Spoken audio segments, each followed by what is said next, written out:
The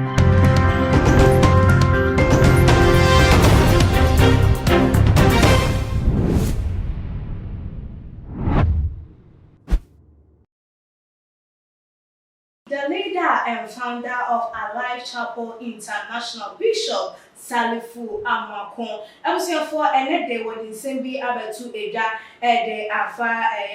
finance minister designate Ken Ofori Atta ne yare a wo yare no nti no ebetu eja ese mpenifo ede na kwakopie mu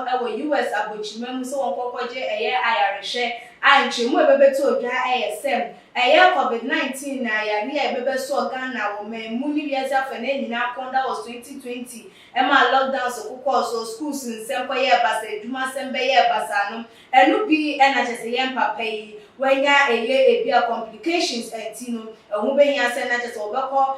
abochimemu na wo mode wo mo abefo mfidie aye den ahwehwe no wo matimi asa na yare na no na ama ene de ye papa aba be kasa ede afa ehu a wo chire mu anachese enye mokre say young papa Ken Ofori Atta was suffer from COVID-19 said the report no SN na one brand no metre ensemu emaye entia na chese Ken Ofori Atta is not having COVID. He has been cursed with death with any Bishop Salifu Amakon nensama wode abetu eja na abusuafo ni tie yi ebebeto dwa free yenuanom Rainbow Radio womo ena de nkaibo no efri womo akache bebetu edwa womo chewu se ya papa eba womo afidie so na jeso wono womo ebebetwetwe enkomo ewo hono ma hosta na ne din ede kwabena Japan wono na jese ensemwe bra ya papa kasa no wono na jijina mu ana jese woye hosta na wo interview ya papa wo twemu esem Ken Ofori Atta COVID no sa na etese de atiti no wo from sa na tie kwampo na emum owuo yare na elbo no na mobeka ya papa wodi kan ebe hye nkombi ese wote se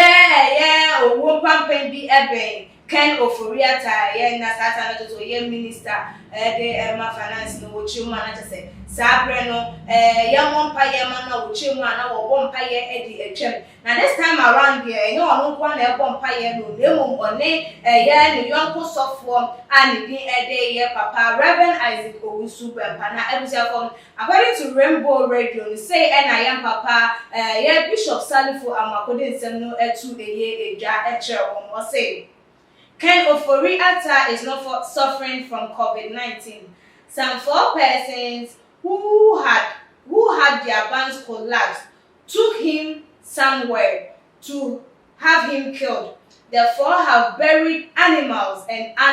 to ensure that the man dies. But his family have come to seek help from me, Bishop Salifu Amakon, and Reverend Isaac Owusu Bempa. We have started praying for him. He will survive. He will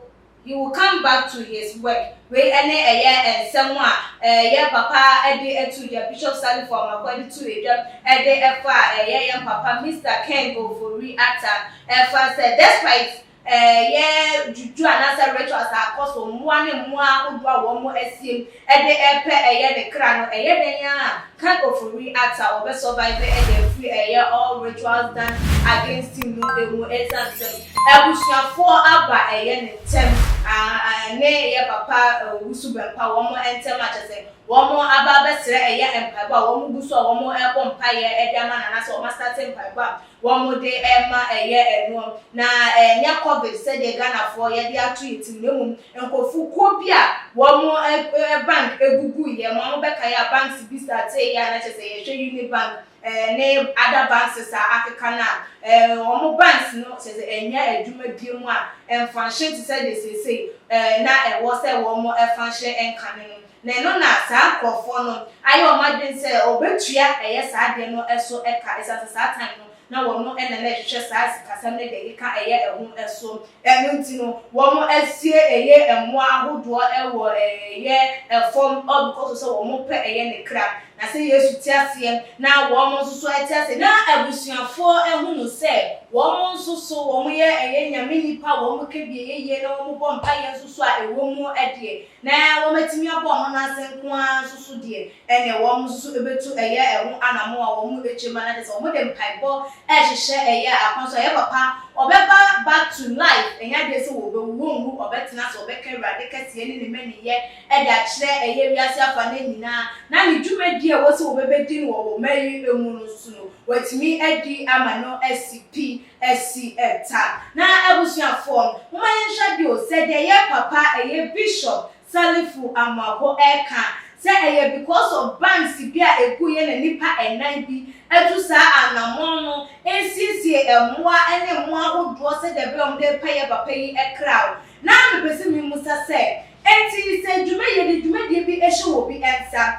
na nipa ni edi dwuma na enam sa dwuma de ni mu na wo hwere wo bi bia enunti no wutimi bo nipa ne asopo say because of say now no na ye penny power hwe sa no ma ne so na wantimi agbo anje mu companies ens won enunti wo be yi ne fo na anyim bia monyi ni penny free won mu a na madwuma na mo hwere ye no monsa aka ana na madwuma na mo hwere ye no asanso asa ejina ne na so asa gaining the stand again the strength again ye the power back ama professor aba ho bi mana enyo me bi wo ho no mu aya na ye ya ye ndwene eye ehu emienu na se empo eye no kurempo anase eye ampampo sem se eye papa yi kind of ori atab wo kan you be na wo bank egu ye anase wo di mu akegine mu ene ma ene dey udwumadi a wo die se eye wo bank sector a collapse na 8 min function ebiemu kwampo na eye no kwan so anu se wo je eye ne kra edi free ne se wo na wo bo kra no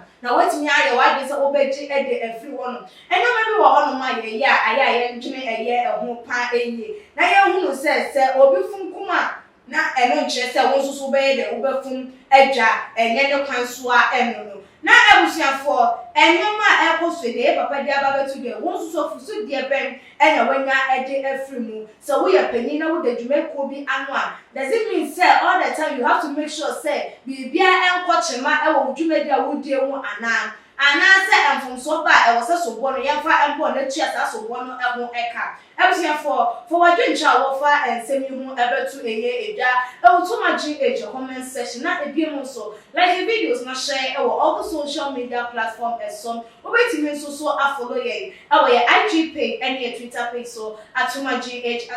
Facebook and so @TumaGH maybe did you maybe ever so me ede ekria sika pa that's name ye besan edi ehia makam